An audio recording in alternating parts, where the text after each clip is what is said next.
Hi అండి, అందరికీ నమస్తే. Welcome back to our channel Lakshmisri Telugu house wife.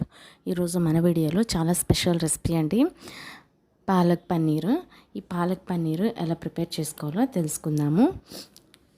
ముందుగా మనం ఇక్కడ పాలకూర కట్టని ఇక్కడ ఒకటి తీసుకున్నానండి. దానికి చివర్లో ఉండే కాళ్ళు ఉంటాయి కదా, అవి సగం దాకా తీసేసి శుభ్రంగా కడిగి పెట్టుకున్నాను.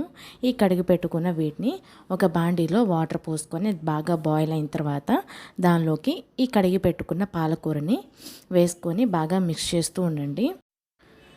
కాకపోతే ఇక్కడ ఏంటంటే మనకి వాటర్ అనేది బాగా మరుగుతూ ఉన్నప్పుడే పాలకూరని అనేది యాడ్ చేసుకోవాలి. ఇట్లా యాడ్ చేసుకున్న ఒక 2 or 3 మినిట్స్కి వెంటనే తీసేయాలి. లేదంటే మనకి పాలకూర అనేది చేసిన తర్వాత రంగు అనేది మారిపోతుంది.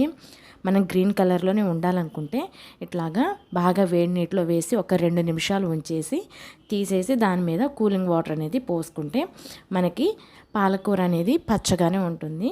మనకి రంగు అనేది మారదు చేసుకున్న తర్వాత. సో ఇట్లాగా నేను వీటిని ఈ పాలకూరలోనే ఒక 5-6 పచ్చిమిరపకాయలు వేసి పేస్ట్ పట్టేసుకున్నాను. చూడండి, ఈ గ్రీన్ కలర్లో వచ్చేసింది కదా పేస్ట్. నేను దీంట్లోకి పచ్చిమిరపకాయ అనేది యాడ్ చేసుకొని మిక్సీ పట్టుకున్నాను. ఇప్పుడు ప్యాన్ పెట్టుకొని దానిలోకి సరిపడా ఆయిల్ వేసుకొని దానిలోకి మీకు ఎంత స్పైసీనెస్ కావాలనుకుంటే అంతగా వేసుకోవచ్చు. ఇక్కడ నేను లవంగాలు 4, చెక్క కొంచెం వేసుకున్నాను. బిర్యానీ ఆకు కూడా వేసుకొని మంచి స్మెల్ వచ్చేదాకా ఫ్రై చేసుకుంటున్నాను. ఇట్లా ఫ్రై చేసుకున్న తర్వాత దీనిలోకి ఒక చిన్న సైజు ఉల్లిపాయ చిన్న చిన్న ముక్కలుగా కట్ చేసుకొని వేసుకొని అది కొంచెం సాఫ్ట్ అయ్యేదాకా ఫ్రై చేసుకుంటున్నాను. దీనిలోకి కొంచెం పసుపు వేసుకొని మొత్తం అన్నిటికీ పట్టేలాగా మిక్స్ చేసేసుకోవాలి.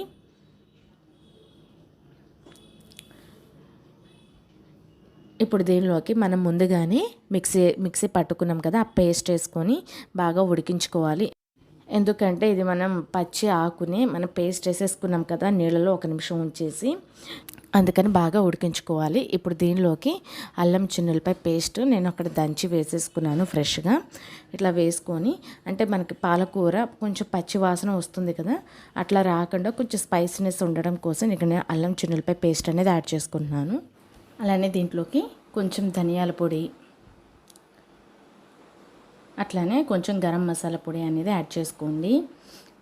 ఈ 2 వేసుకోవడం వల్ల మనకి టేస్ట్ అనేది చాలా బాగుంటుంది. మీరు కూడా ఒకసారి తప్పకుండా ట్రై చేయండి. ఈ 2 వేసిన తర్వాత మనకి కర్రీ మొత్తానికి పట్టేలాగా బాగా మిక్స్ చేసుకొని ఒక 10 నిమిషాల దాకా మూత పెట్టుకొని ఉడికించుకుందాము. 10 నిమిషాల తర్వాత చూడండి మనకి బబుల్స్ అనేది ఫామ్ అయిపోయినాయి కదా.